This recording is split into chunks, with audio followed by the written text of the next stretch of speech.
Hello, good evening. कैसे हो आप सभी लोग? आई होप सब एकदम बढ़िया होंगे, मस्त तरीके से अपनी पढ़ाई कर रहे होंगे। तो आज हम करने वाले हैं अपना BPSE 143 के important topic and previous year questions. ठीक है, तो स्टार्ट करते हैं अपनी इस वीडियो को, जहाँ पे आप लोगों की इतनी सारी डिमांड आई है। प्लीज करा दो करा दो करा दो। कब कराओगे? किब तक आएगी वीडियो? PDF कब भेजोगे? कराओगे नहीं कराओगे? प्लेलिस्ट तो है ही नहीं, कराओगे कब कराओगे? आज करा दो, कल करा दो, परसों पेपर है। भाई मेरे कान पक चुके हैं ये सुन सुन के, मेरी आंखें दर्द कर चुकी है इन कमेंट्स को देख देख कर। ठीक है, इतना कमेंट मत किया करो यार तुम लोगों ने। टेलीग्राम पे मैं ऑनलाइन आती हूँ, मेरे को कोई कम से कम 10 DM आएंगे इसी उसके कोड के, कि ये कोड कब कराने वाले हो। यार करा दूंगी, दिक्कत काहे लेते हो यार तुम लोग। बहुत ही इजी सब्जेक्ट है, लिटरली बहुत ही इजी है। मतलब मेरे लिए बहुत ज्यादा मेहनत लगी है, सुबह से 8 बजे से लेके अब तक मैं बैठी हुई हूँ इस PPT के ऊपर। ये PPT ही बनाना सबसे बड़ा एक काम हुआ है मेरे लिए आज। स्टार्ट करते हैं यार, खत्म करते हैं और सारी चीजें। तो यहाँ पे हम पढ़ेंगे state politics in India. India के अंदर स्टेट पॉलिटिक्स कैसी है वो सब है। तो भाई देखो, इस पूरी यूनिट के अंदर, पूरी बुक के अंदर 15 यूनिट है। अब 15 यूनिट में से जौन से भी यूनिट में से जौन सा भी क्वेश्चन बार बार पूछा गया है या प्रीवियस ईयर में पूछा गया है, उन सबको हम डिस्कस करने वाले, कोई भी टॉपिक नहीं छोड़ेंगे। तो स्टार्ट करते हैं यूनिट वन में से एक भी क्वेश्चन नहीं आया है। यूनिट 2 जहाँ पे अप्रोचेस के बारे में बताया हुआ है, तो अप्रोचेस से क्वेश्चन आया है। जी आप ये बताइएगा कौन कौन सी अप्रोचेस है जो स्टडी एक्सप्लेन कीजिएगा। वेरियस अप्रोचेस जो कि किस में यूज की जाती है, इंडिया की पॉलिटिक्स को समझने में यूज की जाती है। क्वेश्चन 2-3 बार आया है तो इसलिए इंपॉर्टेंट हो जाता है। स्टार्ट करते हैं। तो देखो भाई, अगर आप इंडिया की स्टेट पॉलिटिक्स को समझना चाहते हो, ठीक है, इंडिया के स्टेट पॉलिटिक्स को समझना चाहते हो, तो आपको क्या करना पड़ेगा? अलग अलग अप्रोचेस से समझना पड़ेगा। ठीक है जी। इंडिया, अगर आप इंडिया की पॉलिटिक्स को समझते हो ना, तो ये आपको समझाएगा कि कैसे स्टेट लेवल पे या अलग अलग स्टेट में जो पॉलिटिक्स है वो कैसे काम करती है। इंडिया जो कि एक डाइवर्स कंट्री है, आप लोगों को पता है कि इंडिया के अंदर कितनी विभिन्नता है भाई। बहुत सारे धर्म है, बहुत सारी लैंग्वेज बोली जाती है, अलग अलग कल्चर हमको मिलता है। तो हर एक स्टेट के अंदर अपनी खुद की लैंग्वेज है, और स्टेट के अंदर भी हमको अलग लैंग्वेज मिलती है। तो इंडिया ने एक बहुत डाइवर्स कंट्री है। यहाँ पे हर स्टेट भी अलग है, आपको पता है, हर एक स्टेट अलग है, वहाँ पे लैंग्वेज अलग है, उनके इशू अलग है, उनका डेवलपमेंट लेवल अलग है। ठीक है, वहाँ का रिलीजन अलग है। तो यही बोला जाता है कि इंडिया जो है वो बहुत ही डाइवर्स कंट्री है। यहाँ पे स्टेट भी अलग है, और हर एक स्टेट के अपने खुद के पॉलिटिकल इशू होते हैं। तो जो इंडिया के अंदर स्कॉलर्स है, वो अलग अलग अप्रोचेस का यूज करके इंडिया के अंदर क्या स्टडी करते हैं, यहाँ की पॉलिटिक्स किसके लेवल पे, स्टेट लेवल पे। तो उन्हीं अप्रोचेस के बारे में हम जानते हैं कौन कौन सी वो मेजर अप्रोच है। तो पहली अप्रोच है इंस्टीट्यूशनल अप्रोच। हर एक अप्रोच आपने BPAC 101 के अंदर पढ़ी होंगी, पढ़ रखी है। मेन मुद्दा तुमको पता है कि कौन सी अप्रोच किसके ऊपर फोकस करती है। तो इंस्टीट्यूशनल अप्रोच जो कि फोकस करती है फॉर्मल गवर्नमेंट इंस्टीट्यूशन के ऊपर, ये समझने की कोशिश करती है जो गवर्नमेंट के इंस्टीट्यूशन है उनका कैसा रोल है पॉलिटिक्स के अंदर। ठीक है, जैसे governor, state assembly, high court, ये स्टेट के अंदर कैसा काम कर रहे हैं, ये स्टडी करती है कि वहां पे कॉन्स्टिट्यूशन कैसा वर्क कर रहा है, किस पे, स्टेट लेवल पे। फॉर एग्जाम्पल, गवर्नर का रोल कैसा है, क्या वहां पे प्रेसिडेंट रूल लग रहा है? तो प्रेसिडेंट रूल लग रहा है, तो मतलब स्टेट लेवल पे, स्टेट लेवल पे जो स्टेट है वो अच्छे से कॉन्स्टिट्यूशन के जो रूल्स है उनको फॉलो नहीं करा पा रही है, वो कहीं ना कहीं कॉन्स्टिट्यूशन को क्या कर रही है, वॉलेट कर रही है। तो उसकी वजह से प्रेसिडेंट रूल लग रहा है। तो ये दिखाते हैं इंस्टीट्यूशन को स्टडी करके कि यहाँ पे पॉलिटिक्स कैसे काम कर रही है। दूसरा आता है बिहेवियरल अप्रोच। बिहेवियरल अप्रोच हमको बताता है, ये स्टडी करता है कि वहाँ के लोगों का बिहेव कैसा है पॉलिटिक्स के अंदर, वहाँ पे कितना ज्यादा वोटिंग होता है, कितने लोग वोट करते हैं, वहाँ के वोटिंग पैटर्न को समझा जाता है। वहाँ पे कास्ट, रिलीजन, लीडरशिप, इन सब को समझ के हम समझते हैं वहाँ की पॉलिटिक्स को। ठीक है, ये फोकस करता है इलेक्शन पे, ये फोकस करता है लोगों के पार्टिसिपेशन पे, ये फोकस करता है लोगों का क्या ओपिनियन है गवर्नमेंट को लेकर। ठीक है, एग्जाम्पल, क्यों एक सर्टेन कास्ट सपोर्ट करती है किसी पर्टिकुलर पार्टी को स्टेट के अंदर, कोई एक सर्टेन कास्ट है वो क्या कर रही है, एक पॉलिटिकल पार्टी को सपोर्ट कर रही है, ऐसा क्यों?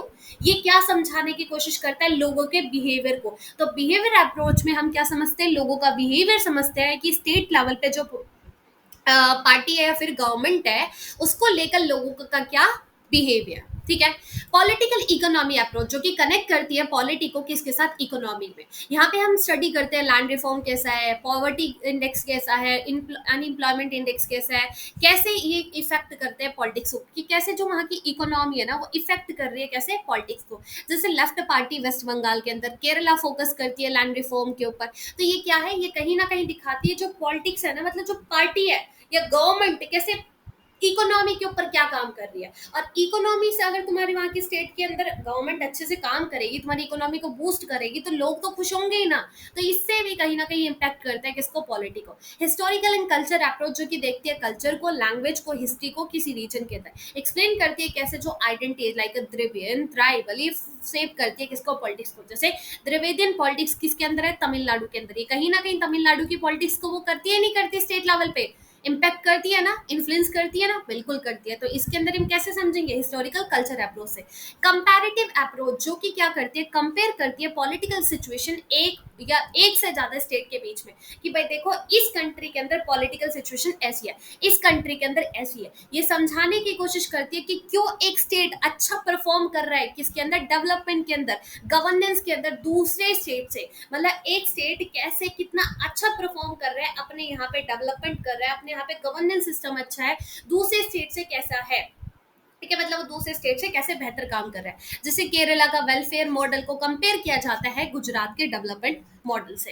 ठीक है, यहाँ पे हम दोनों स्टेट को क्या कर रहे हैं, कंपेयर कर रहे हैं, उनके डेवलपमेंट मॉडल को समझ रहे हैं। एथनिक एंड रीजनल अप्रोच, यहाँ पे हम स्टडी करते हैं रोल ऑफ आइडेंटिटी, कैसे जो पॉलिटिक्स है उसका क्या रोल है किसके अंदर, पॉलिटिक्स के अंदर आइडेंटिटी का क्या रोल है। जैसे बेस ये रीजन के बेस पे हो सकता है, ट्राइबल के बेस पे हो सकता है, लैंग्वेज रीजन किसी के बेस पे हो सकता है। ठीक है, ये यूज किया जाता है समझाने के लिए कि कभी कभी लोग डिमांड भी कर सकते हैं न्यू स्टेट की ऑटोनॉमी अपने इसको लेकर, एथेंसिटी को लेकर। जैसे तेलंगाना मूवमेंट जहाँ पे लोग अपने खुद के लैंग्वेज को लेकर क्या कर रहे थे, डिमांड कर रहे थे स्टेट का। गोरखलैंड ये तम बंगाल वाले लोग हैं जो क्या करते हैं, डिमांड करते हैं। जेंडर एंड फेमिनिस्ट अप्रोच, ये फोकस करती है वुमेन का क्या रोल है पॉलिटिक्स के अंदर। ये स्टडी करती है वुमेन का पार्टिसिपेशन, रिजर्वेशन, लीडरशिप, कि वुमेन का पार्टिसिपेशन कैसा है पॉलिटिक्स के अंदर, क्या वुमेन के लिए रिजर्व की गई है सीट्स, क्या वुमेन लीडरशिप लीडर है वहाँ की। तो ये वुमेन के एंगल से देख रहे हैं, इनका जो एंगल है वो क्या है, जेंडर का है। Women leaders in panchayat in Bihar and Rajasthan, जैसे एग्जाम्पल ये दिया हुआ है। ठीक है, कि पंचायत के अंदर हमको बिहार और राजस्थान की जो पंचायत है वहाँ पे वुमेन लीडर दिखती है अक्सर। ठीक है, कंक्लूजन करें तो स्टेट पॉलिटिक्स बहुत कॉम्प्लेक्स है इंडिया की। इसमें हर एक अप्रोच अपना एक अलग वे देती है समझाने का। लेकिन अगर आपको इंडिया की स्टेट पॉलिटिक्स को फुल्ली समझना है तो उसके लिए आपको एक से ज़्यादा अप्रोचेस का यूज़ करना पड़ेगा, तभी आप क्या कर सकते हो, आपको एक कंप्लीट पिक्चर मिलेगी कि कैसे जो इंडिया है उसके अंदर स्टेट पॉलिटिकली काम करती है। ठीक है, तो ये हमारा पूरा पहला ये दूसरे चैप्टर में से जो अप्रोचेस बनता है कि स्टेट पॉलिटिक्स कैसे काम करती है, मतलब कैसे जो स्टेट पॉलिटिक्स है इंडिया की उसको स्टडी करने में कौन कौन सी अप्रोचेस काम आती है। ठीक है, अब चलते हैं यूनिट थर्ड में जहाँ पे हम स्टेट एंड यूनियन का रिलेशन समझेंगे। तो इस चैप्टर से क्या क्वेश्चन आया है कि पावर बताइएगा, डिवीजन ऑफ पावर, देन उसके बाद सेंटर स्टेट के बीच में फाइनेंशियल रिलेशन, सेंटर स्टेट में लेजिस्लेटिव रिलेशन, जीएसटी के बारे में बताइएगा। स्टार्ट करते हैं। तो इंडिया जो कि यूनियन ऑफ स्टेट वो होता है। ठीक है, इंडिया जो कि यूनियन ऑफ स्टेट है, ये फॉलो करता है एक फेडरल सिस्टम, इसके अंदर गवर्नेंस के अंदर। यहाँ पे जो पावर है वो सेंटर स्टेट के बीच में बांटी गई है। ठीक है, दोनों ही मिलकर काम करती है अपने जुरिडिक्शन पे, जो इनकी मतलब इनका मुद्दा है कि हाँ इस मुद्दे पे सेंटर काम करेगी, उस पे काम करती है। और ये जो वस्तु मतलब किस चीज के ऊपर, किस सब्जेक्ट के ऊपर ये काम कर सकती है, कहाँ तक इनकी जुरिडिक्शन होगी, वो हमारे कॉन्स्टिट्यूशन में डिफाइन है। और कॉन्स्टिट्यूशन ही सबसे सुप्रीम, मतलब सेंटर अपनी मनमानी से काम नहीं कर सकती, स्टेट अपनी मनमानी से काम नहीं कर सकती। दोनों का काम डिफाइन है कहाँ पे, कॉन्स्टिट्यूशन के अंदर। अब इंडिया के जो तो फेडरेशन है उसका इवोल्यूशन कैसे हुआ है, तो इंडिया का जो फेडरेशन फ्रेमवर्क है ना उसका रूट है कहाँ से, गवर्नमेंट ऑफ इंडिया एक्ट 1935 से। ठीक है, जो इन्फ्लुएंस है क्रिप्स मिशन जो कि 1942 के अंदर आया था, कैबिनेट मिशन जो कि 1946 के अंदर आया था, और नेहरू ऑब्जेक्टिव रेजोल्यूशन। तो इससे ही क्या है, प्रापित है कौन, हमारा गवर्नमेंट ऑफ इंडिया एक्ट, जिसके अंदर फेडरलिज्म के कुछ प्रोविजन डाले गए थे। अब इंडिया जब आज़ाद होता है, इंडिया काफ़ी चैलेंज फेस करता है आज़ादी के बाद। जैसे हमारी इकोनॉमी बहुत बेकार थी, हमारे यहाँ पे फूड शॉर्टेज था, हमारे यहाँ पे कम्युनल रियोट हो रहे थे। तो कॉन्स्टिट्यूशन असेंबली इन सबको देखते हुए क्या करती है, वो इंपॉर्टेंस देती है यहाँ पे स्ट्रॉन्ग सेंटर गवर्नमेंट, कि हमारे यहाँ पे सेंटर को ज्यादा पावर दो। तो एस नगप्पा हाईलाइट करते हैं कि हमको नेशनल यूनिटी की जरूरत है, हमको एक स्ट्रॉन्ग सेंटर की जरूरत है। ठीक है, तो कॉन्स्टिट्यूशन असेंबली में क्या डिबेट किया जाता है कि सेंटर को स्ट्रॉन्ग करो, सेंटर को ज्यादा पावर दो, ना कि स्टेट को। तो यूनियन बेस्ड फेडरेशन, तो इंडिया का जो कॉन्स्टिट्यूशन है वहां पे कहीं भी फेडरेशन के बारे में मेंशन नहीं है।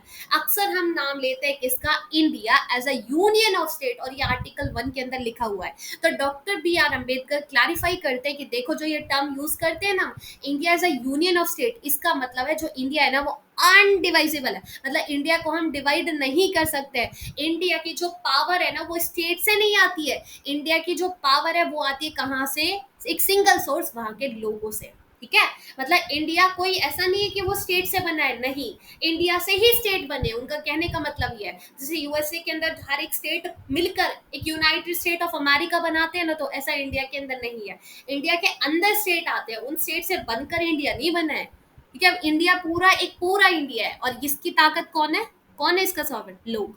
नेचर ऑफ इंडियन फेडरलिज्म, कैसा नेचर है, तो इंडिया फॉलो करता है एक फेडरल स्ट्रक्चर, बिल्कुल करता है, लेकिन हमारे यहाँ पे ना थोड़ी यूनिटरी वाइज है, मतलब हमने क्या कर रखा है, अपनी सेंटर को ज्यादा पावर दे रखी है। तो हर एक स्कॉलर का अपना खुद का ओपिनियन होता है। कुछ स्कॉलर बोलते हैं कि देखो भाई इंडिया को ज्यादा यूनिटरी चाहिए, मतलब हमारे यहाँ पे फेडरल नहीं है, यूनिटरी ज्यादा है, मतलब हमने सेंटर को ज्यादा पावर दिया है। लेकिन केसी बोलते हैं कि देखो भाई इंडिया ना क्वासी फेडरल है, मतलब ना हमारे यहाँ पे सेंट्रल को ज्यादा पावर दी गई है, ना हमारे यहाँ पे सेंटर स्टेट में क्लियर डिवीजन है कि सेंटर पे भी इक्वल पावर है, स्टेट के ऊपर भी नहीं।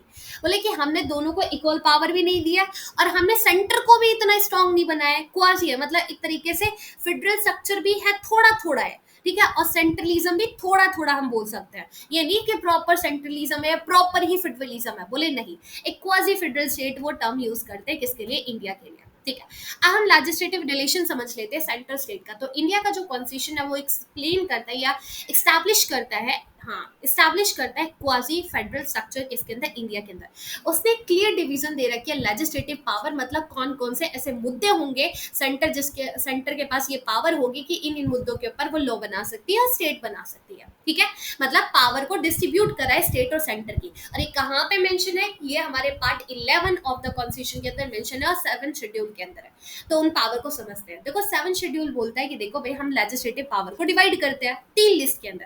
पहली होगी यूनियन लिस्ट, जिसके अंदर होंगे पूरे कितने सब्जेक्ट, 100 सब्जेक्ट। ठीक है, और यहाँ पे इन लिस्ट के अंदर जो भी सब्जेक्ट होंगे, जैसे defence, foreign affair, communication, railway, banking, currency, और भी कुछ मुद्दे होंगे, 100 सब्जेक्ट है पूरे। इनके ऊपर सिर्फ कौन लॉ बनाएगा, पार्लियामेंट। ठीक है, मतलब सेंटर क्या करेगी, यहाँ पे इसके ऊपर लॉ बनाएगी। दूसरा होगा स्टेट लिस्ट। स्टेट लिस्ट के अंदर 61 सब्जेक्ट है, मतलब करंटली 61 सब्जेक्ट है, लेकिन ओरिजिनली 66 है। यहाँ पे जैसे कुछ सब्जेक्ट दिए हुए हैं, police, law and order, agriculture, land revenue, local government, public health, इन सब के ऊपर कौन बनाएगी, स्टेट लेजिस्लेटिव, मतलब स्टेट गवर्नमेंट लॉ बनाएगी। ठीक है, तो आप बता सकते हो यूनियन के अंदर 100 सब्जेक्ट है, और यहाँ पे सेंटर लॉ बनाती है किस किस मुद्दों के ऊपर, वो बता देना। ठीक है, जैसे करेंसी है, क्या इंडिया के अंदर जो करेंसी है वो बंगाल के अंदर अलग है, हरियाणा के अंदर अलग है, नहीं ना, पूरे इंडिया के अंदर रुपए ही तो चलते हैं। या फिर ऐसा है कि किसी स्टेट के अंदर डॉलर चल रहा है और किसी स्टेट के अंदर यूरो चल रहे हैं, ऐसा नहीं है ना, पूरे इंडिया के अंदर रुपया ही चलता है। तो वही बोल रहे हैं कि इसके ऊपर सिर्फ सेंट्रल गवर्नमेंट ही लॉ बना सकती है। अगर कल को करेंसी चेंज करेगी ना, सेंट्रल गवर्नमेंट करेगी, ना कि ममता बनर्जी बंगाल की अलग से कर लेगी, बोले नहीं। ठीक है, अब कंकरेंट लिस्ट, ये तीसरी लिस्ट है। यहाँ पे दोनों ही, मतलब सेंटर और स्टेट मिलकर क्या बनाती है, लॉ बनाती है। जैसे एजुकेशन आपने पढ़ा होगा स्टेट लेवल पे, आपने जैसे बिहार का बोर्ड होता है, Bihar board, Haryana board, UP board, और सीबीएसई बोर्ड है ना, एजुकेशन के ऊपर दोनों लॉ बना रहे हैं, फॉरेस्ट के ऊपर दोनों लॉ बना सकते हैं, इलेक्ट्रिसिटी के ऊपर दोनों बना सकते हैं। लेकिन अगर कभी कॉन्फ्लिक्ट हो जाता है तो किसकी चली जाती है, यूनियन की चलती है, मतलब यहाँ पे यूनियन के पास ज्यादा पावर है फिर भी। ठीक है, और चौथा टाइप का आता है रेसिडरी पावर, मतलब यहाँ पे बोला गया है कि अगर कोई ऐसा मैटर रह गया है जो 3 लिस्ट के अंदर नहीं है, ना ही यूनियन के अंदर मेंशन है, ना ही स्टेट के अंदर, ना ही कंकरेंट के अंदर, जैसे फॉर एग्जांपल एआई। अब एआई के बारे में किसको क्या पता था कि एआई भी आएगा, जब कॉन्स्टिट्यूशन असेंबली कॉन्स्टिट्यूशन बना रही थी, क्या उनको थोड़ा बहुत भी कुछ नॉलेज था इसके बारे में कि कभी फ्यूचर में एआई भी आएगा, नहीं पता भाई, बहुत सारी चीजें आ सकती है फ्यूचर में। तो उन्होंने बोला कि अगर फ्यूचर में कोई ऐसा सब्जेक्ट आता है जो इन तीनों लिस्ट के अंदर मेंशन ना हो, वो आएगा किसके अंदर, रेसिडरी लिस्ट के अंदर। और ये रेसिडरी लिस्ट के ऊपर ये जो सब्जेक्ट होंगे उनके ऊपर सिर्फ सेंटर ही क्या करेगी, लॉ बनाएगी। तो ये किसके अंदर आया, सेंटर के हाथ में। ठीक है, तो सेंटर का ही कंट्रोल होता है किसके अंदर, रेसिडरी सब्जेक्ट के ऊपर। ओके, तो हमने 4 लिस्ट पढ़ लिया, आगे बढ़ते हैं। अब सेंटर ना कंट्रोल करता है किसके ऊपर, स्टेट लेजिस्लेटर के ऊपर। कैसे, देखो आर्टिकल 200 के अंदर गवर्नर असेट चाहिए। ठीक है, आपको पता है गवर्नर का सेट चाहिए होता है, कोई भी स्टेट असेंबली बिल पास करती है, जैसे सेंट्रल लेवल पे लोकसभा से राज्यसभा पे जाता है, फिर वो प्रेसिडेंट के पास जाता है, ऐसे स्टेट लेवल पे किसके वहां के स्टेट लेजिस्लेटिव से गया, तो वहां पे वो फिर किसके पास जाएगा, गवर्नर के पास जाएगा, गवर्नर उस बिल के ऊपर क्या करेगा, साइन करेगा, देन वो लॉ बन जाएगा स्टेट लेवल पे। लेकिन गवर्नर के पास पावर है, उनके पास क्या है, डिस्क्रिशनरी पावर है, और वो क्या कर सकते हैं, वो बिल को रोक सकते हैं, रिजर्व कर सकते हैं, स्टेट लेजिस्लेटिव से जो बिल पास हो गया उसको रिजर्व करके बोल सकते हैं कि अभी पहले मैं इसको प्रेसिडेंट से कंसीडर करा लूं, क्या ये लॉ सही है या नहीं है। अगर प्रेसिडेंट इसको अप्रूव करेंगे तो ठीक है, रिजेक्ट करेंगे तो ठीक है, वो खुद भी रिजर्व करके रख सकते हैं। प्रेसिडेंट की अब आगे मर्जी है, वो प्रेसिडेंट के पास लेकर जाए, उसे अप्रूव करे, रिजेक्ट करे, ठीक है। तो इससे क्या हुआ, किसके हाथ में ये पावर, सेंटर के हाथ में आई ना, कि प्रेसिडेंट के पास है ये पावर, है ना, प्रेसिडेंट ले गया उसको। फिर उसके बाद ड्यूरिंग द फाइनेंशियल इमरजेंसी, अगर कभी भी इंडिया के अंदर फाइनेंशियल इमरजेंसी लग जाती है, तो फाइनेंशियल बिल जो स्टेट के अंदर होते हैं उनको रोक लिया जाता है, रिजर्व कर दिया जाता है कंसिडरेशन के लिए, ठीक है। तो ये भी पावर आ गई सेंटर के हाथ में। फिर पार्लियामेंट के पास और भी पावर है स्टेट लिस्ट के ऊपर, कैसे, आर्टिकल 249 बोलता है कि अगर राज्यसभा को लगता है कि नेशन के इंटरेस्ट में कुछ भी कोई ऐसा सब्जेक्ट जो कि स्टेट लिस्ट के अंदर मेंशन है, ठीक है, कोई ऐसा सब्जेक्ट जो कि स्टेट लिस्ट के अंदर मेंशन है और वो बहुत जरूरी है नेशन के इंटरेस्ट के लिए, तो राज्यसभा 2/3 मेजोरिटी के थ्रू वोटिंग करके पार्लियामेंट से क्या कर सकता है, वहां पर स्टेट के मुद्दे से वहां पे खुद लॉ बना सकता है, लेकिन ये सिर्फ 1 साल के लिए वैलिड रहेगा, ठीक है।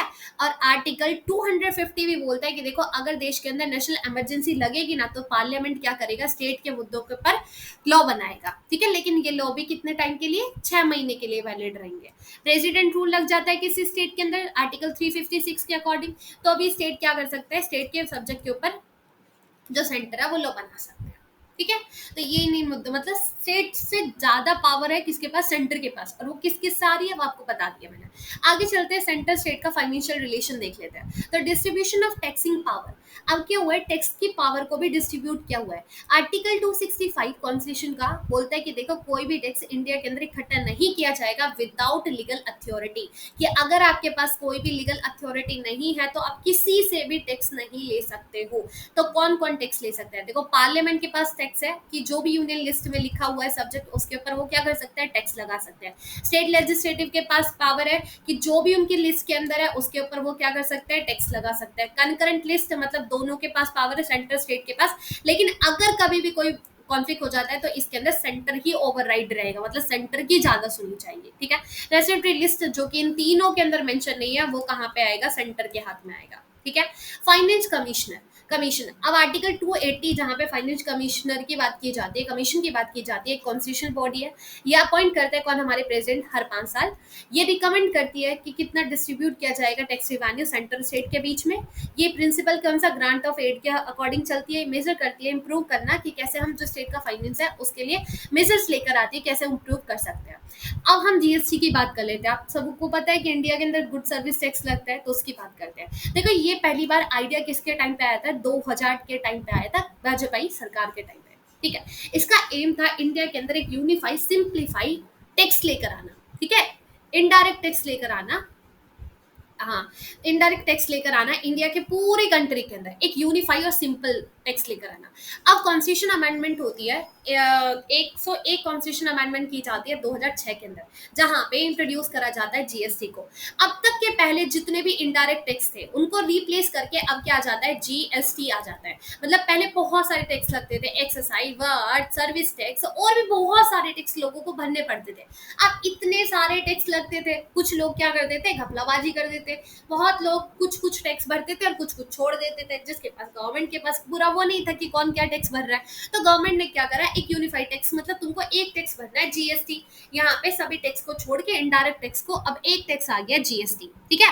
तो जीएसटी किसमें कौन सी अमेंडमेंट के थ्रू आया है, 101 अमेंडमेंट जो कि 2016 के अंदर हुई थी। तो आर्टिकल 246 ए इंपावर करता है स्टेट और सेंटर को कि वो क्या कर सकते हैं, जीएसटी लगा सकते हैं, ठीक है। अब एक और आर्टिकल 269 क्या करता है, ये बोलता है कि एक और होगा इंटर स्टेट जीएसटी। ये क्या होता है, जैसे कोई भी प्रेडिक्शन हुआ है कहाँ पे, यूपी के अंदर, लेकिन वो सामान कहाँ पे जाके बिछ रहा है, हरियाणा के अंदर। तो मतलब प्रेडिक्शन कहाँ पे हो रहा है, जल्दी बताओ, हरियाणा के अंदर, और वो बिक कहाँ पे रहा है, यूपी के अंदर। तो यहाँ पे जो टैक्स लगाएगी वो कौन लगाएगी, सेंटर लगाएगी, लेकिन स्टेट को भी दिया जाएगा इस ना कुछ ना कुछ, और वो कौन से स्टेट को मिलेगा, जो प्रेडिक्शन कर रहा है, ठीक है। क्योंकि प्रेडिक्शन कहाँ पे हो रहा है, स्टेट के अंदर हो रहा है, लेकिन यहाँ पे इंटर जो स्टेट जीएसटी होगा ये लगाएगी कौन, सेंटर, लेकिन शेयर भी करेगी आधा आधा किसके पास, स्टेट के पास, लेकिन अभी भी स्टेट के पास कुछ पावर है जिसके ऊपर स्टेट ही क्या करती है, टैक्स लगाती है। अल्कोहल, पेट्रोल, स्टैम्प ड्यूटी, ये सब कौन लगाती है, स्टेट लगाती है इसके ऊपर टैक्स। और जो इंटर स्टेट जीएसटी है ये 50-50 होता है कि अगर कोई भी जैसे गुड़ है, ठीक है, गुड़ खाया ना आपने, पीला सा जो होता है मीठा मीठा गुड़, अगर वो गुड़ कहाँ पे बन रहा है, यूपी के अंदर बन रहा है, लेकिन वो बिक कहाँ पे रहा है, हरियाणा के ऊपर, हरियाणा में, तो यहाँ पे जो टैक्स लगेगा ना गुड़ के ऊपर, ये कौन लगाएगी, सेंटर लगाएगी। अब जितना टैक्स मिलेगा, जैसे 100 रुपया मिला यहाँ से टैक्स में से फॉर एग्जाम्पल, तो 50 जाएगा किसके हाथ में, सेंटर के हाथ में, और 50 जाएगा जिस स्टेट ने प्रोड्यूस करा है, मतलब यूपी ने, ठीक है, यूपी के हाथ में, यूपी की स्टेट को, समझे।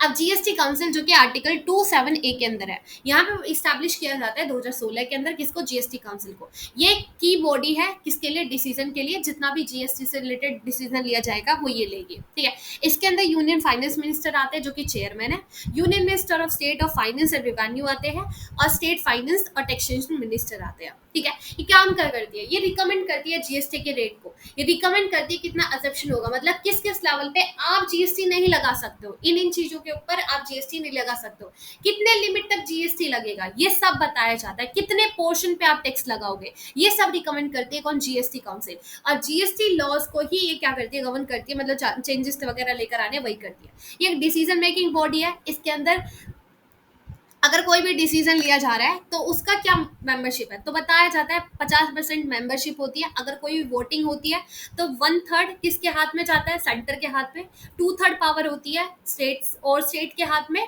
और 3/4 मेजोरिटी चाहिए किसी भी डिसीजन को लेने का। फॉर एग्जाम्पल, अगर जीएसटी काउंसिल के अंदर कोई भी क्या हो रहा है, कोई भी डिसीजन लिया जा रहा है, तो उसमें जो 1/3 है, मतलब 1/3 जो होगा वो किसके हाथ में जाएगा, जल्दी बताओ, 1/3, जैसे 12 का 4, ठीक है, 1/3 हो गया, तो ये यहाँ पे 4 कहाँ पे होंगे, सेंटर के हाथ पे होंगे, मेजोरिटी डिसीजन समझ लो। फिर उसके बाद ऑल स्टेट को 2/3 मिलेगा, और इसको मिलेगा, लगा लो तुम जितना भी, 2/3 यहाँ पे 12 का 9, ठीक है, और 2/3, हाँ क्या तो जो भी है यार देख लो, और रिक्वायर पड़ेगी 3/4 मेजोरिटी। अब ऊपर ऊपर से पढ़ रही है चीज क्यों पढ़नी है, जीएसटी कंपेंशन टू द स्टेट। देखो स्टेट सेंटर गवर्नमेंट बोलती है कि देखो भाई पहले बहुत सारे टैक्स लगते थे इनडायरेक्ट, लोग इतना सारे टैक्स मिल लगा लोगों से इतना टैक्स लेते थे, तो स्टेट को ना बहुत सारा टैक्स मिल जाता था, लेकिन अब सिर्फ एक टैक्स हो गया है, वो हो गया जीएसटी, जिसमें सेंटर भी ले रहा है स्टेट भी ले रहा है। तो सेंटर बोलती है हाँ स्टेट तुमको थोड़ा बहुत हमको पता है दिक्कत होगी, तो जितना भी तुम्हारा रिवेन्यू लूज होगा ना जीएसटी की वजह से, जितना तुम्हारा कम पैसा कम लूज हुआ है, मतलब जितना तुमको कम पैसा मिला है ना, हम तुमको कंपेंशिएट करेंगे, हम तुमको उतना पैसा देंगे 5 साल के। अब ये जो पेमेंट है ये बनाई जाती है किसके, जीएसटी कंपेंसेशन सेस के अकॉर्डिंग, ठीक है, मतलब इसे पेमेंट दी जाती है जीएसटी कंपेंसेशन सेस के। अब क्या हुआ, कोविड-19 आ गया जिसकी वजह से एक बहुत बड़ा ड्रॉप आया। आपको पता होगा कि इस टाइम पे कितना शॉर्टफॉल होता है, अब तुमको पता है कि उस टाइम पे कंज्यूम करना लोगों ने छोड़ दिया था, अब गवर्नमेंट के पास टैक्स कम आने लगा क्योंकि लोगों ने कंजप्शन छोड़ दिया है, बहुत कम कर दिया है, जिससे सेंटर को ही एक शॉर्टफॉल होता है। अब सेंटर खुद बोल देते हैं कि देखो भाई हम तुमको कंपेंसेट नहीं कर पाएंगे क्योंकि हम तो क्या नहीं ले पाए, हम तो खुद ही टैक्स इकट्ठा नहीं कर पाए। अब इससे जो स्टेट है वो क्या करती है, वो इससे डिले कर देती है, वो बोलती है कि भाई देखो हम तो पसंद नहीं करते, स्टेट इस चीज में एक तरीके से एंगर क्रिएट हो गया है, लोगों को पसंद नहीं आया। सेंटर तो क्या कर पा रही है, जो स्टेट है वो सेंटर पैसे नहीं दे पा रही है, वो डिले कर पा रही है क्योंकि वो क्या कर रही है, उनको खुद को शॉर्टफॉल हुआ है, स्टेट इस चीज को क्रिटिसाइज कर दिया तो वो कंपेंसेट नहीं कर पाए। और ये चीज उन्होंने बोली थी कि हम तुमको कंपेंसेट करेंगे क्योंकि हमने तो एक टैक्स लगाया है, पहले बहुत सारे टैक्स लगते थे।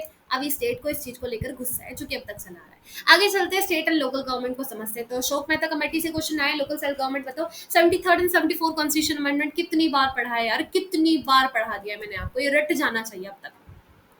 बीपैक 172 के अंदर पढ़ाया था, बीपीएससी 102 के अंदर पढ़ाया था, और भी काफी सब्जेक्ट के अंदर पढ़ाया है। तो डिसेंट्रलाइजेशन पैटर्न इंडिया के अंदर, तो बलवंत राय मेहता कमेटी बैठती है कब, 1957 के अंदर। ये कमेटी रिकमेंड करती है 3 टायर्स ऑफ सिस्टम, इसमें रूरल लोकल गवर्नमेंट में, जहाँ पे जिला पार्षद होंगे डिस्ट्रिक्ट लेवल पे, पंचायत समिति होगी ब्लॉक लेवल पे, ग्राम सभा ग्राम पंचायत होगी विलेज लेवल पे। तो पहली बार फर्स्ट पंचायती राज इंस्टीट्यूशन स्टैब्लिश करे जाते कब, 1959 में, कहाँ पे, राजस्थान के अंदर। किसके किसके कमेटी के रिकमेंडेशन पे, बलवंत राय मेहता कमेटी। लेकिन प्रॉब्लम हो जाती है, करप्शन आ जाता है, फिर गवर्नमेंट क्या करती है, फिर अशोक मेहता कमेटी को अपॉइंट करती है कब, 1977 के अंदर। ये कमेटी एग्जामिन करती है कि पीआरआई क्या काम कर रही है, उसके फंक्शन को देखती है, क्या हम उस पर मेजर कर सकते हैं, कैसे हम उसको रिविटलाइज कर सकते हैं, हाँ रिविटलाइज कर सकते हैं। देन उसके बाद रिकमेंड करती है कि 3 टायर्स की जगह 2 टायर सिस्टम लेकर आओ। जिला पार्षद होगा डिस्ट्रिक्ट लेवल पे और मंडल पंचायत होंगे बेस लेवल पे। अब सेंट्रल गवर्नमेंट और भी कमेटी बैठाती है और भी कमीशन लेकर आती है इन सबको पढ़ाने के लिए कि कैसे हम ग्रास रूट डेमोक्रेटिक ऑर्गेनाइजेशन बना सकते हैं, कैसे इनको स्ट्रेंथ कर सकते हैं, कैसे हम लोकल लेवल पे डेमोक्रेटिक इंस्टीट्यूशन बना के प्रमोट कर सकते हैं क्या पार्टिसिपेशन लोगों का। तो बहुत सारी बनती है, सरकारी कमीशन बनती है, सिंघवी कमीशन कमेटी बैठती है, administrative engagement for rural development एक कमेटी बैठती है। तो बहुत सारी कमेटी गवर्नमेंट ने टाइम टू टाइम बैठाई है। अब क्या होता है 1992 के अंदर गवर्नमेंट कॉन्स्टिट्यूशन अमेंडमेंट लेकर आती है, 73rd एंड 74 कॉन्स्टिट्यूशन अमेंडमेंट, और एक्ट पास होता है जहां पर हम पंचायती राज इंस्टीट्यूशन को कॉन्स्टिट्यूशन स्टेटस प्रोवाइड करते हैं, म्यूनिसिपैलिटीज को देते हैं। ठीक है, तो पढ़ लेते हैं। तो 73rd एंड 74 कॉन्स्टिट्यूशन अमेंडमेंट के फीचर देखो, ये 3 टायर्स ऑफ सिस्टम है। यहाँ पे बोला गया है कि देखो भाई 3 टायर्स ऑफ सिस्टम, जहाँ पे पंचायती कहाँ पे होंगे, पंचायत होंगे गांव में और म्यूनिसिपैलिटीज होंगी शहर में, हर एक स्टेट के अंदर होंगे। अगर कोई छोटा स्टेट है जहाँ पे 2 लाख से कम पॉपुलेशन, वहां पे 2 टायर सिस्टम होगा, 3 टायर नहीं होगा, 2 टायर सिस्टम होगा। ठीक है, रेगुलर इलेक्शन होंगे, हर 5 साल में म्यूनिसिपैलिटीज और पंचायत के इलेक्शन कराए जाएंगे। ठीक है, लोगों के लिए सीट रिजर्व होगी जो SC ST से आते हैं, और 2/3 सीट होंगी किसके लिए, वुमेन के लिए।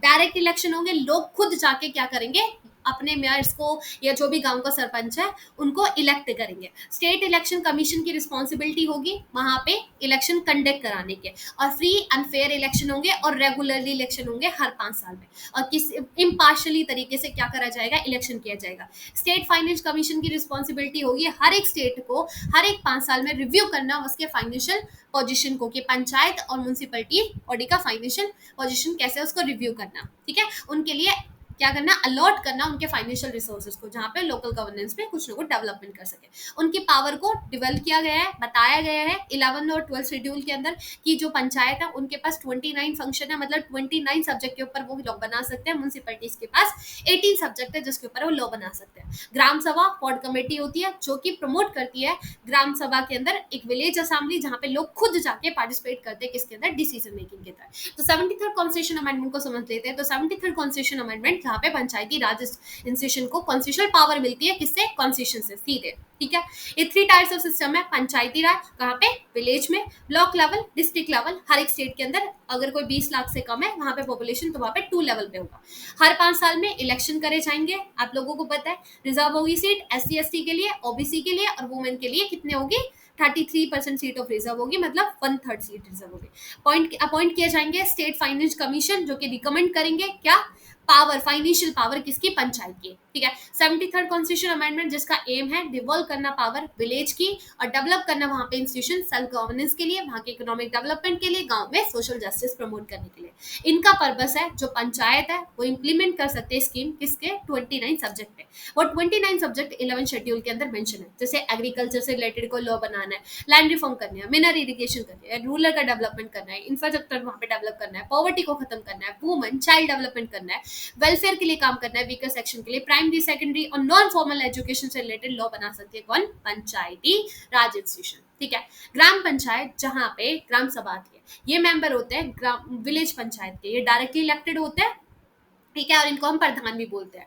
इस बॉडी के अंदर हर एक अडल्ट आता है गांव का, और इसी को हम क्या बोलते हैं, ग्राम सभा बोलते हैं, जिसको विलेज काउंसिल के नाम से भी जाना जाता है। ग्राम पंचायत ये 4 कमेटी के अंदर काम करती है। इसके अंदर 4 कमेटी आती है ग्राम पंचायत के अंदर। वो 4 कमेटी कौन सी है, पहली समता कमेटी जो कि वुमेन चिल्ड्रन के इंटरेस्ट के लिए, SC और ST के लिए काम करती है, उनके वेलफेयर के लिए काम करती है। विकास समिति जो गांव में रूरल एग्रीकल्चर इंडस्ट्री डेवलप करना हो गया उसकी स्कीम से रिलेटेड काम करती है। शिक्षा समिति जो एजुकेशन से रिलेटेड काम करती है। लोकहित समिति जो लोगों के वेलफेयर के लिए काम कर सकती है, फॉर एग्जाम्पल पब्लिक हेल्थ और पब्लिक वर्क के लिए।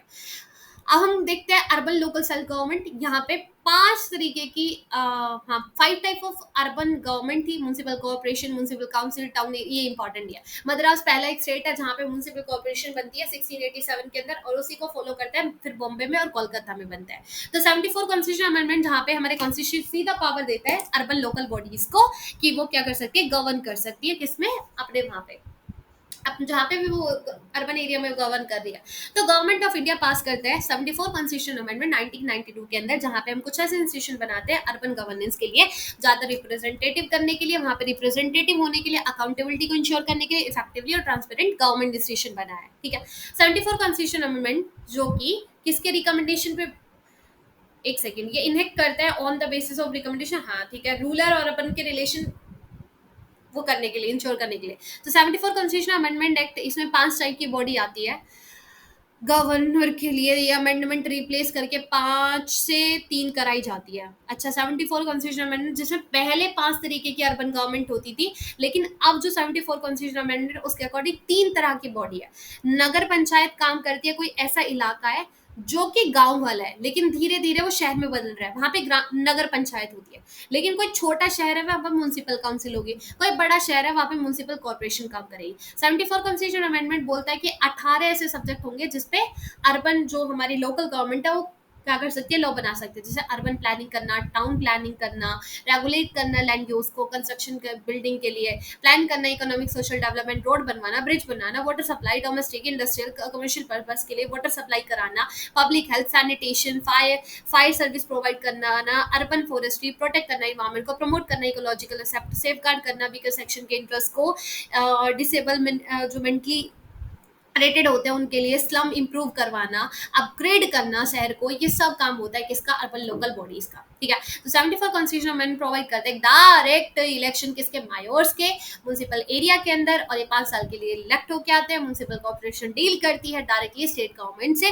जो म्यूनसिपलिटीज होती है वो आंसरेबल होती है डिस्ट्रिक्ट कलेक्टर को और डिविजनल कमिश्नर को। ठीक है, तो लोकल अर्बन बॉडी रिस्पॉन्सिबल है इफेक्ट इफिशियंसी से प्रोग्राम और सर्विस डिलीवर कराने में, और कहीं ना कहीं लोकल जो रिसोर्सेज उनको रेस कराने में, प्रोवाइड करते हैं मीनिंगफुल प्लानिंग और सर्विस कहाँ पे, लोकल लेवल पे। तो ये पूरा रहा 74 73rd कॉन्स्टिट्यूशन अमेंडमेंट, बहुत बार पढ़ा दिया, बहुत बार। अब चलते हैं हम अकेली दल और आनंदपुर साहिब रेजोल्यूशन, जो कि यूनिट 5 से क्वेश्चन आया है। तो श्री मुनि अकेली दल, श्री मुनि अकेली दल जिसको हम अकेली दल भी बोलते हैं, ये एक रीजनल पॉलिटिकल पार्टी है कहाँ पे, पंजाब के अंदर। ठीक है, ये मेनली रिप्रेजेंट करती है सिख कम्युनिटी के इंटरेस्ट को। ये पार्टी बहुत ही इंपॉर्टेंट रोल प्ले करती है किसके, पंजाब की पॉलिटिक्स के अंदर, स्पेशली जब से इंडिया आज़ाद हुआ है। स्टार्टिंग में तारा सिंह, एक जो तारा सिंह की पार्टी थी, वो डिमांड करते हैं कि हमको क्या चाहिए, सिक्का एक अलग से कंट्री चाहिए। लेकिन बाद में डिमांड करते हैं कि चलो भाई हमको क्या करते हैं, पंजाब सुबह वो मूवमेंट करते हैं और हम क्या करते हैं, अब हम अपना अलग से स्टेट मांग रहे हैं, कोई देश नहीं मांग रहे हैं। ठीक है, ये डिमांड करते हैं अलग स्टेट की, पंजाब की। ठीक है, अब जो संत फतेह सिंह था वो क्या करता है, संत फतेह सिंह, हाँ, ये लीड करता है इस मूवमेंट को, और वो चले जाते हैं फास्ट इनटू डेथ पे। ठीक है, फास्ट इनटू डेथ पे चले जाते हैं। फाइनली 1966 के अंदर गवर्नमेंट इनकी जो क्या थी डिमांड थी उसको एग्री करती है और पंजाब बना दिया जाता है। तो इनकी पंजाब की जो डिमांड थी वो पूरी कर दी जाती है, हरियाणा को अलग करके पंजाब को बना दिया जाता है। अब आनंद साहिब रेजोल्यूशन होता है 1973 के अंदर। पंजाब जो फॉर्म हो गया था, सिख अभी भी उनको लग नहीं रहा था कि हमारा कंट्रोल है, अभी भी हमारा एनफ कंट्रोल नहीं है। तो 1973 के अंदर आनंदपुर साहिब के अंदर जो अकेली दल पार्टी है वो पास करती है एक स्पेशल रेजोल्यूशन, जहाँ पे वो डिमांड करती है कि सेंट्रल गवर्नमेंट के पास सिर्फ इन चीजों के ऊपर कंट्रोल होना चाहिए, जैसे defence, foreign affairs, communication, currency, और जितनी भी पावर है वो सब किसको दे दो, स्टेट को दे दो, जैसे पंजाब गवर्नमेंट को। अब इस रेजोल्यूशन में बोला जाता है कि हमको क्या कहिए, हमको सिख रिलीजन का और कल्चर को प्रोटेक्ट करना है, हमको प्रमोट करना है पंजाबी लैंग्वेज को। अब और भी लीडर इस चीज को सपोर्ट करते हैं। गुरनाम सिंह जो कि अकेली दल के लीडर बनते हैं और वो चीफ मिनिस्टर भी बनते हैं पंजाब के इस रेजोल्यूशन को सपोर्ट करने से, वही इस चीज को रेजोल्यूशन को सपोर्ट भी करते हैं। फिर वो इनवाइट करते हैं डीएमके के लीडर किसको, कुरान निधि, जो कि कहाँ के थे, तमिलनाडु के थे, उनको लुधियाना बुलाते हैं और डिस्कस करते हैं कैसे इंडियन स्टेट को ज्यादा पावर दी जाए। दोनों ही लीडर काम करते हैं कि हमको अब स्टेट गवर्नमेंट को ज्यादा पावर देनी चाहिए, इस चीज की डिमांड करते हैं। तो आनंद साहिब रेजोल्यूशन बहुत इंपॉर्टेंट डॉक्यूमेंट है इंडियन पॉलिटिक्स के अंदर। ये एक इंपॉर्टेंट क्वेश्चन खड़ा करता है किसके लिए, पावर, बैलेंस ऑफ पावर के लिए, कि सेंटर स्टेट में जो पावर बांटी गई है ना उसमें एक बैलेंस होना चाहिए। तुमने सेंटर को ज्यादा पावर दी हुई है, लेकिन इस चीज को कुछ लोग क्या कर लेते हैं, गलत समझ लेते हैं। वो समझते हैं कि ये जो आनंद साहिब रेजोल्यूशन है इसमें डिमांड कर रहे हैं वो किसकी, अलग देश की। तो इनका ऐसा कोई डिमांड नहीं है, उनका सिर्फ ये फोकस था कि फेडरलिज्म लेकर आना इंडिया के अंदर, स्टेट को थोड़ा और पावर देना, उनको राइट देना इंडिया के अंदर। ठीक है, ये था आनंदपुर साहिब रेजोल्यूशन। अब चलते हैं यूनिट 6 में, सब रिलीजन ऑटोनॉमी एंड गवर्नेंस को समझते हैं। तो सब रीजनल जो ऑटोनॉमिक मूवमेंट होता है उसके पीछे क्या क्या फैक्टर रिस्पॉन्सिबल है। तो सब रीजनल जो ऑटोनॉमी मीन्स मतलब लोग एक किसी स्टेट का पार्ट है, ठीक है। एक स्टेट के अंदर एक पार रीजन है, वहां के लोग कंट्रोल चाहते हैं अपने एरिया को गवर्न करने के लिए। वो इंडिया को छोड़ने की बात नहीं कर रहे, उनको अपनी खुद के लोकल रीजन पे अपने जो इतना भी मुद्दा है उनको मैनेज करने का लॉ बनाने का पावर चाहिए। और कभी कभी डिमांड कर बैठते हैं कि हमको अलग स्टेट दे दो, हमको इंडिया से बाहर नहीं होना, लेकिन अपना खुद का एक राज्य चाहिए जहाँ पे हम क्या कर सके, अपने आप को खुद कंट्रोल कर सके, गवर्न कर सके। अब लोग क्यों ऐसा डिमांड करते हैं, ऐसा क्या रीजन है? देखो, रिलीजन के बेस पे, कास्ट के नाम पे, रिलीजन आइडेंटिटी के नाम पे, सोशल इकोनॉमिक प्रॉब्लम हो सकती है, हिस्टोरिकली उनको निग्लेक्ट किया जा रहा हो, इस वजह से लोग क्या करते हैं, डिमांड करते हैं अपना खुद का पावर का, कि हम अब खुद लॉ बना लेंगे अपनी आइडेंटिटी को प्रमोट करने के लिए। अब ये जो डिमांड है ना, ये 1950 से आनी स्टार्ट हुई है, जहाँ पे बहुत सारे मूवमेंट हुए थे, छत्तीसगढ़ के अंदर, झारखंड के अंदर, उत्तराखंड के अंदर। ये स्टेट क्यों बने हैं, इस वजह से ही तो बने हैं। तेलंगाना मूवमेंट हुआ, जहाँ पे तेलंगाना बना, उत्तराखंड के लोगों ने डिमांड करा अपना खुद का स्टेट का, जहाँ पे उन्होंने क्या बनाया, उत्तराखंड बनाया। लद्दाख जो कि आज के टाइम पे यूटी बना 2019 के अंदर, किससे अलग होके, जम्मू कश्मीर से अलग होके। तो एक दो हम देख लेते हैं रीजन कि क्यों ये सेपरेट स्टेटहुड मूवमेंट राइज होते हैं। तो इसके पीछे ना बहुत सारे मल्टीपल फैक्टर बोले जाते हैं, कि लोगों के अंदर जो ये एक तरीके से शिकायत आती है ना, कि हमको क्यों अपना एक अलग स्टेट चाहिए। तो अलग अलग फैक्टर है, ऐसा नहीं है कि कोई एक पर्टिकुलर फैक्टर पे लोग डिमांड कर रहे हैं अपना अलग स्टेट का। कोई लैंग्वेज के नाम पे मांग रहा है, कोई culture, custom, religion, historical background, level of development, उनको लग रहा है कि अगर हम स्टेट के अंदर रहेंगे तो कभी हम अपने रीजन को डेवलप नहीं कर पाएंगे। वो सोच रहे हैं कि हमारा हिस्टोरिकल बैकग्राउंड अलग है, हमारे हमको हिस्टोरिकली अभी तक इग्नोर किया गया है, हमारे कल्चर को प्रोटेक्ट करना पड़ेगा, हमको खुद को पावर चाहिए। तो वो इसलिए डिमांड करते हैं। तो काफी लोग बोलते हैं कि कुछ ऐसा रीजन जो कि डिस्क्रिमिनेट फील करता आ रहा है अपने आप को, उनको लग रहा है कि हमको अभी तक निग्लेक्ट किया जा रहा है ना, हमारी जो आइडेंटिटी है उसको फॉर्म करने की जरूरत है, उसको प्रोटेक्ट करने की जरूरत है। तो वो मूवमेंट कर बैठते हैं, बोलते हैं अब हमको अलग से स्टेट दो, जिससे हम अपने आप को क्या कर सके, अपनी आइडेंटिटी को प्रोटेक्ट कर सके। ठीक है। और एक और भी काफी फैक्टर है। कुछ लोग बोलते हैं कि वो और भी रीजन हो सकता है, लैंग्वेज एक रीजन बोला जाता है, और डेवलपमेंट एक रीजन बोला जाता है, इथेंसिटी एक रीजन बोला जाता है, रिलीजन एक रीजन बोला जाता है। तो काफी अलग अलग रिलीजन है। कुछ लोग बोलते हैं कि हमको मिसट्रीट किया जा रहा है, हमको इग्नोर किया जा रहा है, जैसे बोदो वाला हो गया, मीजो वाला हो गया, है ना, इकोनॉमिकल प्रॉब्लम हमको दिखती है। कुछ लोग ऐसा फील करते हैं कि अपने रीजन में कि हम काफी पुअर है, गवर्नमेंट हमको इग्नोर कर रही है, यहाँ पे डेवलपमेंट नहीं कर रही है, हमारे रिसोर्सेज को क्या कर रही है, यूज कर रही है, हमसे छीन के लेके जा रही है, हमारी जॉब यहाँ पे क्रिएट नहीं करी जा रही, हम अपना अलग से क्या चाहिए, स्टेट चाहिए। पॉलिटिकल प्रॉब्लम हो सकती है, लोगों को ऐसा लग रहा है कि वो स्टेट लेवल की जो असेंबली है वहां पे उनका इतना ज्यादा रिप्रेजेंटेशन नहीं है, उनकी कोई आवाज नहीं है, तो वो डिमांड करते हैं। सोशल एंड कल्चर प्रॉब्लम हो सकती है, उनको अपने लैंग्वेज कल्चर को प्रमोट करना है। आपको पता होगा कि असम को जब वहाँ की ऑफिशियल लैंग्वेज बना दिया जाता है तो कितने लोग उस चीज को क्रिटिसाइज करते हैं। नागा जो डिमांड करते हैं, मिजोरम के अंदर डिमांड होती है, स्टेट हिल मूवमेंट जो उठते हैं, ये सब क्या थे, ये डिमांड ही तो कर रहे थे अपने लाइक स्टेट की, कि हमको अपनी लैंग्वेज को प्रोटेक्ट करना है। तो ये क्यों उठा, लैंग्वेज के बेसिस पे, कल्चर के बेसिस पे। एडमिनिस्ट्रेटिव प्रॉब्लम हो सकती है, कभी एक बहुत बड़ा स्टेट हो, उसको मैनेज करना काफी हार्ड हो जाता है, लोकल प्रॉब्लम नहीं सॉल्व होती इतनी जल्दी से, तो लोग क्या करते हैं, डिमांड करते हैं अपने खुद के स्टेट के। कुछ एक दो मूवमेंट पढ़ भी लेते हैं। तो 1950s और 60s में मूवमेंट उठे। जैसे 1950s में एक मूवमेंट उठता है स्टेटहुड डिमांड, किसके बेस पे, लैंग्वेज के बेस में। तो पहला लैंग्विस्टिक स्टेट जो बनता है वो आंध्र प्रदेश बनता है, जब से भारत आजाद हुआ था। पहला स्टेट लैंग्वेज के बेस पे कौन बना है, आंध्र प्रदेश बना है। ये कब बना था, 1953 के अंदर। कब, जब पुट्टी श्रीमल्लू फास्ट पे चले जाते हैं और उसी फास्ट के पे जाने की वजह से उनकी डेथ हो जाती है। उनकी डिमांड थी आंध्र प्रदेश क्रिएट कराने का। आंध्र प्रदेश जो कि तेलुगु स्पीकिंग डिस्ट्रिक्ट था, कहाँ पे, मद्रास के अंदर। तो उनका डिमांड था कि अब हमको आंध्र प्रदेश चाहिए, क्योंकि हम तेलुगु स्पीकिंग वाले लोग हैं, हमको हमारी जो लैंग्वेज है वो अलग है, तो हमको अलग से स्टेट प्रोवाइड दो। अब आंध्र प्रदेश को बनाती है कौन, गवर्नमेंट अपॉइंट करती है, मतलब आंध्र प्रदेश जब बन जाता है उसके बाद गवर्नमेंट अपॉइंट करती है 1953 में स्टेट रिओर्गेनाइजेशन कमीशन, जिसके चेयरमैन होते हैं फजल अली। ठीक है। ये इनकी एसआरसी जो ये है ना कमेटी, ये अपनी रिपोर्ट सबमिट करती है 1955 में। इससे पहले भी गवर्नमेंट ने और भी कमेटी बैठाई थी, जैसे 1948 के अंदर दार कमीशन थी। इससे बोला गया है कि लैंग्वेज को बेसिस बनाना चाहिए स्टेट फॉर्मेशन में, मतलब लैंग्वेज के बेसिस पे स्टेट बननी चाहिए। तो दार कमीशन बना कर देती है कि लैंग्वेज के बेसिस पे स्टेट मत बनाओ। फिर एक और कमेटी आती है, जीबीबी कमेटी, जिसके अंदर नेहरू जी होते हैं, पटेल जी होते हैं, और पिता भी सीताराम में होते हैं। ये दोनों भी ये कमेटी मना कर देती है कि हाँ, धार कमीशन ने ठीक बोला कि लैंग्वेज के बेसिस पे स्टेट को मत बनाओ। लेकिन फिर जब एसआरसी कमेटी आती है, उसको बैठाया जाता है, वो अपनी रिपोर्ट में बोलती है कि देखो भाई, हमको लैंग्वेज के बेस पे स्टेट को रीऑर्गेनाइज करना चाहिए, स्टेट को बनाना चाहिए। अब इसी की रिकमेंडेशन पे इंडिया के अंदर लैंग्वेज के बेसिस पे क्या बनाए जाते हैं, स्टेट क्रिएट करे जाते हैं। ठीक है। एक एग्जाम्पल और पढ़ लेते हैं उत्तराखंड का। तो उत्तराखंड, जिसको उत्तरांचल भी बोलते हैं, ये डिमांड होती है कहाँ की? उत्तराखंड की। ये यूपी से क्या चाहिए इनको? अलग से स्टेट चाहिए उत्तराखंड। ठीक है, आज का जो उत्तराखंड है ना, वो पहले यूपी का पार्ट था। यहाँ पे स्टेटहुड मूवमेंट उठता है। इनकी डिमांड थी अलग स्टेट, कहाँ पे? हिली ए रीजन वाला। वो यूपी के अंदर जो हिली रीजन है, वहां पे हमको क्या चाहिए? अपना खुद का अलग स्टेट चाहिए, उत्तराखंड। ये डिमांड पहली बार रेज हुई थी 1938 के अंदर, जब श्रीनगर सेशन हुआ था किसका? इंडियन नेशनल कांग्रेस का। वो डिमांड कर रहे थे अलग हिली रीजन वाले कि हमको अपना अलग से सेपरेट करो, यूपी से अलग निकालो, जो प्लेन एरिया यूपी का उसको अलग करो, और जो हिली एरिया यूपी का उसको अलग से स्टेट बनाओ। अब 1952 के अंदर एक कम्युनिस्ट लीडर पीसी जोशी एक मेमोरेंडम भेजते हैं किसके पास? जवाहरलाल नेहरू के पास। लेकिन जवाहरलाल नेहरू जो यूपी हिल की डिमांड थी अलग स्टेट की, उसको क्या कर देते? रिजेक्ट कर देते, इस डिमांड को नहीं लेते। अब 1979 के अंदर उत्तराखंड क्रांति दल एक पॉलिटिकल पार्टी बनती है। इसके चेयरमैन थे डेडी पंत। इनका एम था एक सेपरेट स्टेट बनाना, किससे? यूपी से। ठीक है। अब इलेक्शन होते हैं 1980s में, भारतीय जनता पार्टी आती है। भारतीय जनता पार्टी को बढ़िया लगता है मुद्दा कि भाई इस मुद्दे को उठा लेते हैं उत्तराखंड वाले को। अब वो इस डिमांड को उठाती है और इलेक्शन में जीत भी जाती है लोकसभा के में। फिर उसके बाद जब वो पावर में आती है एनडीए अलायंस, तो क्या करती है? सेंट्रल गवर्नमेंट यूपी के अंदर भी पावर में आ गई है और सेंट्रल लेवल पे भी आ गई है। अब वो इस चीज को फेवर करती है और इस डिमांड को एक्सेप्ट करती है, और 2000 के अंदर उत्तराखंड को बना दिया जाता है यूपी से अलग करके।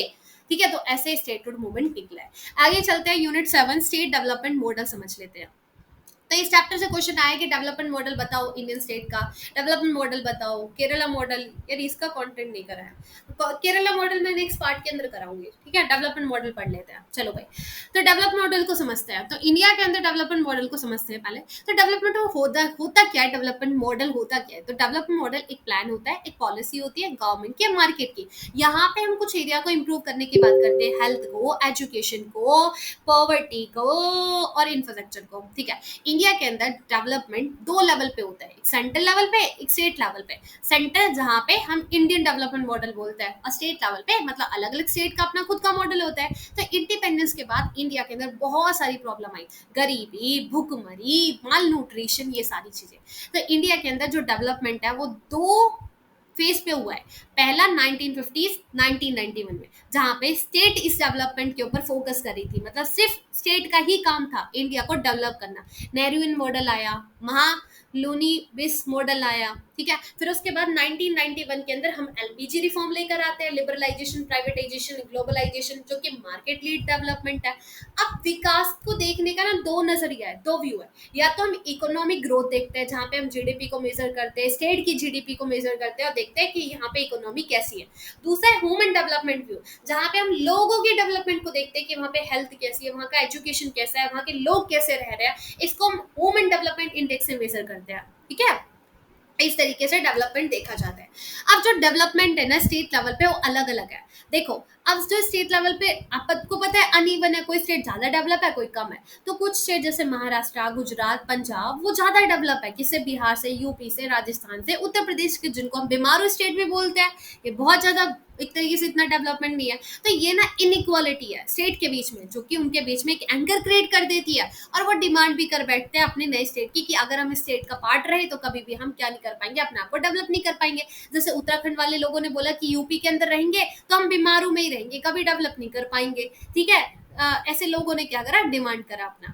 अब role of state after 1991 reform के बाद स्टेट का क्या रोल रहा? तो 1991 आपको पता है एलपीजी रिफॉर्म लेकर आए, जहां पे हमने प्राइवेट सेक्टर को ज्यादा पावर दिया और स्टेट को भी एक मौका मिला कि वो प्राइवेट और फॉरेन इन्वेस्टमेंट से क्या कर सकती है? अट्रैक्ट कर सकती है। अब इससे जो स्टेट गवर्नमेंट थी वो कम डिपेंड थी किसके ऊपर? सेंट्रल गवर्नमेंट के ऊपर। अब जो स्टेट लीडर थे उन्होंने बहुत इंपॉर्टेंट रोल प्ले करा स्टेट को डेवलप करने में। जैसे आंध्र प्रदेश के अंदर एक नायडू करके है, चंद्रा बाबू नायडू, जिन्होंने प्रमोट करा हैदराबाद के अंदर आईटी सेक्टर। तमिलनाडु के अंदर जया लाइथा, जो कि सपोर्ट करते हैं प्राइवेट इंडस्ट्री किसके? चेन्नई के आसपास। गुजरात के अंदर नरेंद्र मोदी पुश करते हैं इंडस्ट्रियल ग्रोथ। और भी काफी सेक्टर है, झारखंड, और भी काफी स्टेट है, झारखंड, छत्तीसगढ़, हिमाचल प्रदेश, जिन्होंने काम करा है अपने इंडस्ट्रियल प्लान्स के ऊपर। ठीक है। अब एक और है स्पेशल इकोनॉमिक जोन। अब स्पेशल इकोनॉमिक जोन ना क्रिएट किया जाता है वहां पे जॉब क्रिएट करने के लिए, वहां पे इंडस्ट्री डेवलप करने के लिए। मतलब कोई ऐसा इलाका है जहां पे इंडस्ट्री हमको ज्यादा क्रिएट करनी चाहिए, जॉब ज्यादा बनानी चाहिए, स्पेशल इकोनॉमिक जोन बोला जाता है उनको। अब क्या करता है इसको ना लैंड को एक्वायर कर लिया जाता है, जिससे लोग क्या करते हैं, प्रोटेस्ट करते हैं।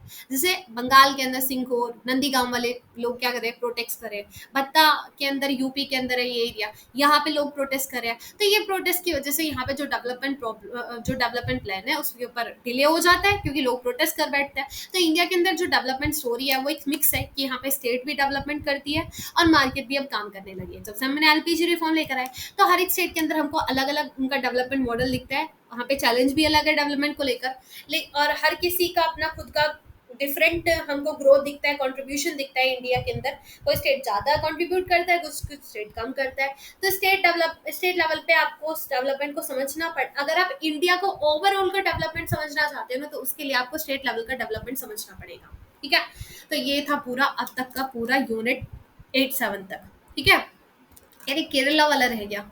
केरला मॉडल काफी क्वेश्चन आया है, इसको भी मैं कराऊंगी, ठीक है, नेक्स्ट पार्ट के अंदर करा दूंगी। अब एक बार माइग्रेशन को भी पढ़ लेते हैं, यूनिट 8 को। तो माइग्रेशन का क्या रिलेशन है किसके साथ, ग्लोबलाइजेशन के साथ, देख लेते हैं। तो माइग्रेशन क्या होता है, लोगों का मूवमेंट। जब लोग एक से दूसरी जगह पे मूव करते हैं उसको बोलते हैं माइग्रेशन।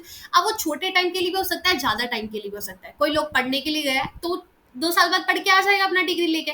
लेकिन एक इंसान पढ़ने के लिए गया था, फिर उसके बाद सेटल ही हो गया, जॉब मिल गई है, शादी कर लिया, वहीं पे रहने लगा है, तो वो ज्यादा टाइम के लिए चला गया। लेकिन दोनों को ही क्या बोलेंगे, माइग्रेशन बोलेंगे। ठीक है, अब जो माइग्रेशन होता है ना वो अलग टाइप का होता है। जैसे कुछ लोग कंट्री के अंदर माइग्रेट करते हैं, कुछ लोग शहर गांव से शहर में आ गए, है ना, गांव से शहर में आ जाते हैं। इंटरनेशनल माइग्रेशन की वो दूसरे देश चले गए। वॉलेंट्री माइग्रेशन मतलब लोग अपनी खुद की चॉइस से गए हैं, जैसे जॉब ढूंढने के लिए, पढ़ने के लिए। फोर्स माइग्रेशन की लोगों के कॉन्फ्लिक्ट हो रहे हैं, लोगों को भगाया जा रहा है, एक तरीके से वायलेंस हो रहा है, तो लोगों को फोर्स किया जा रहा है माइग्रेट करने के लिए। अब लोग माइग्रेट क्यों करते हैं, देखो, इकोनॉमिक अपॉर्चुनिटी के लिए, अच्छी लिविंग स्टैंडर्ड के लिए, एजुकेशन के लिए। पॉलिटिकल स्टेबिलिटी नहीं है उनकी कंट्री में, उनको दूसरे देश के अंदर दिख रही है, उनको सेफ्टी फील नहीं हो रही है, तो वो जा रहे हैं। इन्वायरमेंट, क्लाइमेट चेंज, कुछ भी प्रॉब्लम हो सकती है।